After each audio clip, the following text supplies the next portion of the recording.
Today, for our deep dive, we're looking at the incredible story of Grameen America GA and how they pulled off something that, well, most people thought was impossible.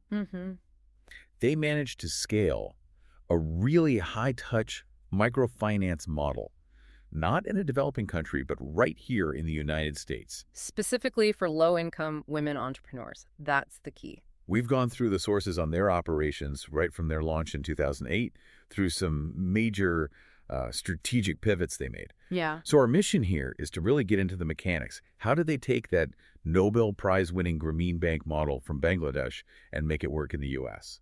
A fantastic case study. And you really have to set the stage. I mean, GA launches in 2008, right in the middle of the financial crisis. The worst possible time You would, but the need was already there. Yeah. Even before the crisis, something like a quarter of all U.S. households were considered financially underserved. A quarter, that's a huge number. It's millions of people who couldn't get a basic loan from a bank, so they were pushed towards, predatory lenders. Payday loans, title loans, that kind of thing. Right. So GA saw this gap. They saw a fundamental barrier to people getting ahead, and the 2008 crisis just made it all worse, tightening credit for everyone. Okay, so for you, we're going to unpack the unique value that Grameen America offers because it is so much more than just a loan. And then we'll dig into the critical success factors, especially the tech side, that let them grow from one tiny branch in Queens to a national network. Let's do it. All right, let's unpack this. So the vision, it comes straight from Mohammed Yunus, the founder of the original Grameen Bank. And his whole philosophy is kind of profound in how simple it is. Which is? That the core problem of poverty is the same everywhere. It doesn't matter if you're in a wealthy nation or a poor one. People are stuck, not because they aren't talented, but because they can't get capital. They can't get the seed money to start something.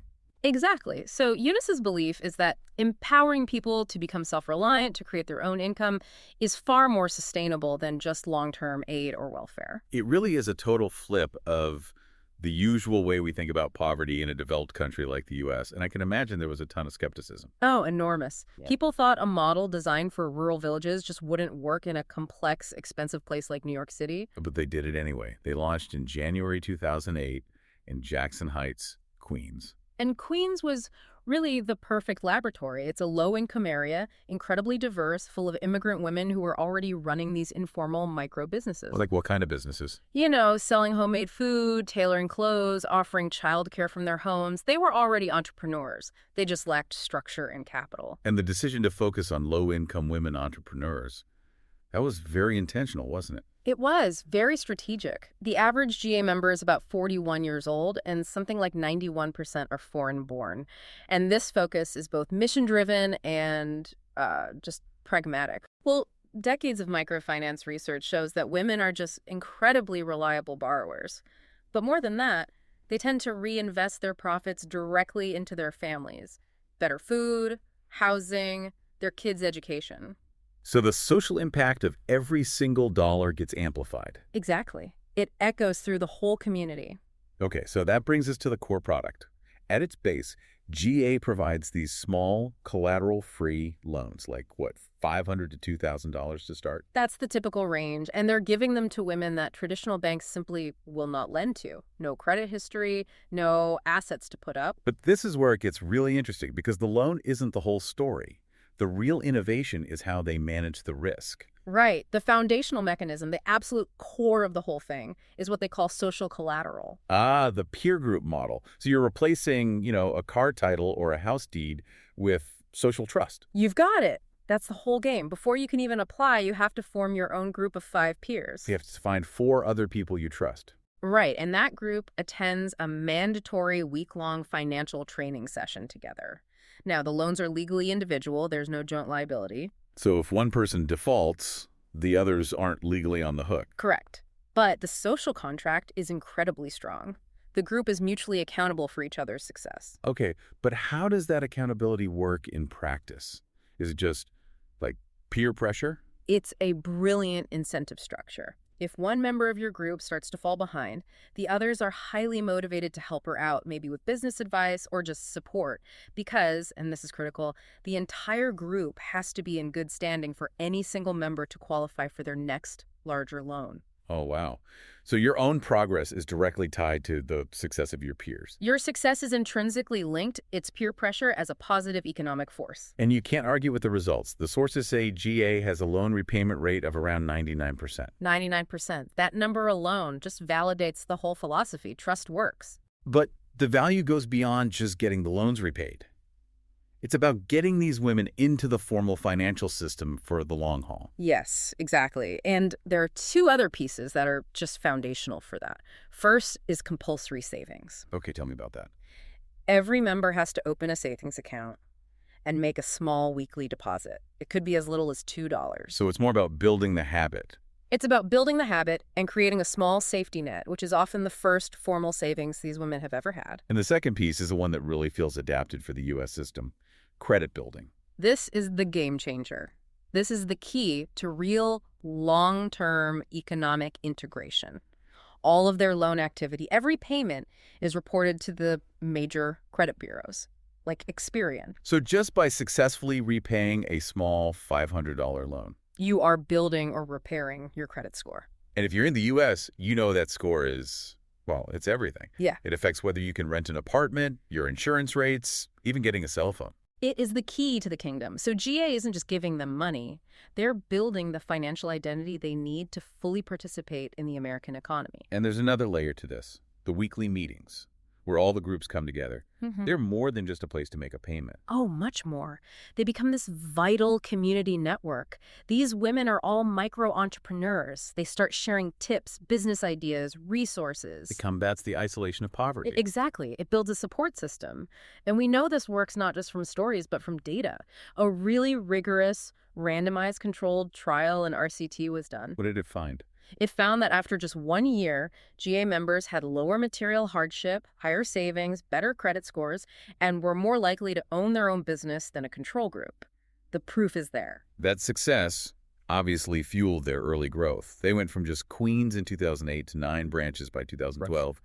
Omaha, LA, San Francisco. All over the country. And that initial growth was almost all word of mouth, which is incredibly efficient. But growing that fast geographically must have been an operational challenge. It requires serious discipline. So their strategy was to raise about $6 million for each new branch they open. $6 million per branch. Yeah, about half from grants, half from loans. And that money was designed to cover all the operating losses and capital needs for the first 5 years until the branch could become self-sufficient. Smart. So they weren't getting ahead of themselves. And there was another piece to this, a certification they got. The CDFI certification, Community Development Financial Institution. And why was that so important? Because that status suddenly made them very attractive to big commercial banks like Capital One and Citigroup. Why? Because those banks have something called the Community Reinvestment Act, or CRA, obligations. They're required to lend in low-income communities. Investing in a CDFI like Grameen America helps them meet that requirement. It opened up a huge new channel for funding. But even with all that early success, the model itself, the paper-based cash-only system, it started to creak under the pressure around 2014. It was completely unsustainable. Andrea Young, the former CEO of Avon, took over as leader, and she saw it immediately. I just can't imagine trying to manage thousands of tiny cash loans across 9 cities with paper ledgers. It sounds like a nightmare. It was slow, full of potential for error, impossible to audit efficiently. It just could not scale to a national level. So this is the big moment. Yeah. She makes a really risky decision.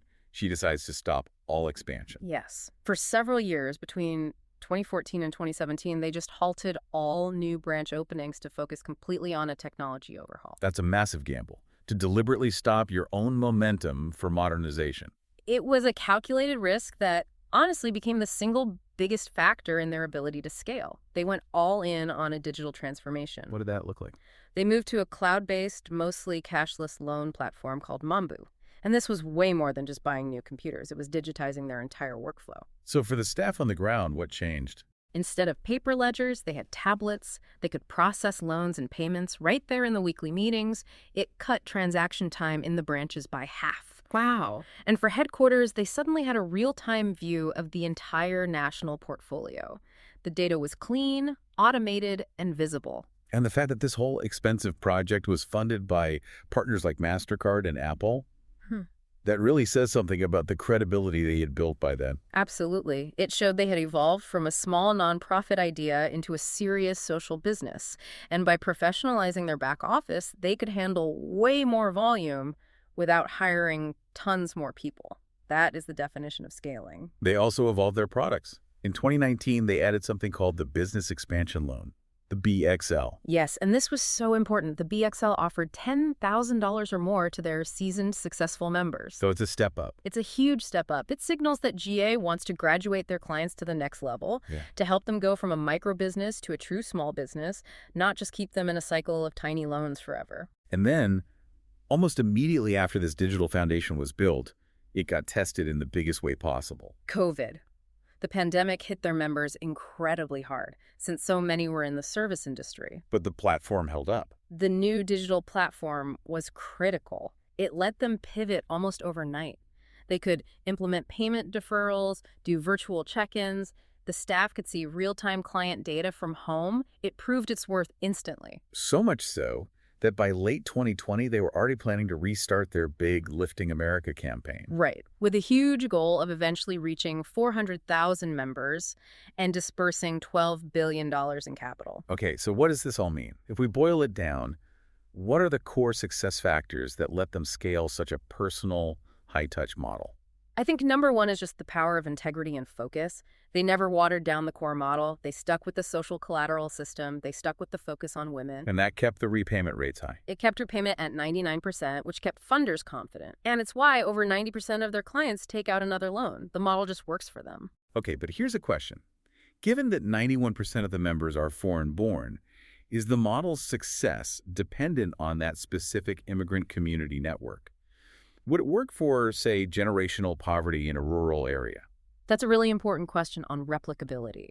While they've had huge success in immigrant communities, the sources suggest the core mechanism, the social collateral plus the credit building, is the key.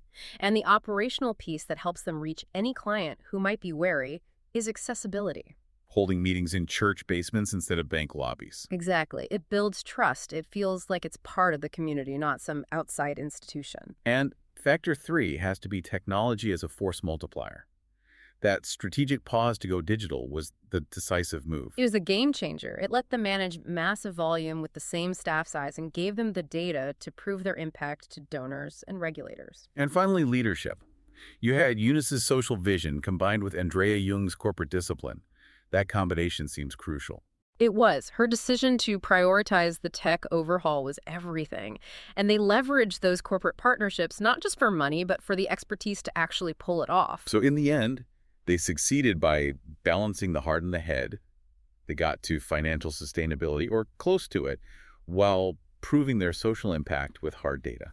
The scaling of Grameen America is proof that compassion can be managed with disciplined, data-driven execution. It's not one or the other. It's a marriage of both. And that leads to the final, I think, provocative thought for you to consider.